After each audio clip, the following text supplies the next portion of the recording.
आज बालवीर दिवस है। हम बालवीर दिवस का प्रोग्राम मनाने जा रहे हैं। आज के प्रोग्राम के सदर शाहिदा मैडम है। सबसे पहले मैं उम्मे अहमद को बालवीर दिवस के बारे में मालूमात देने के लिए आवाज देती हूँ। आज बालवीर दिवस मुलांमध्ये धैर्य, सत्य, नैतिकता आणि देशभक्ती भावना निर्माण करणे, लहान वयातही मोठे निर्णय घेण्याचे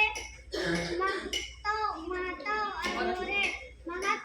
अधोरेखित करणे, शौर्य आणि आत्मसन्मानाचा आदर्श समोर ठेवणे। 3 claps go.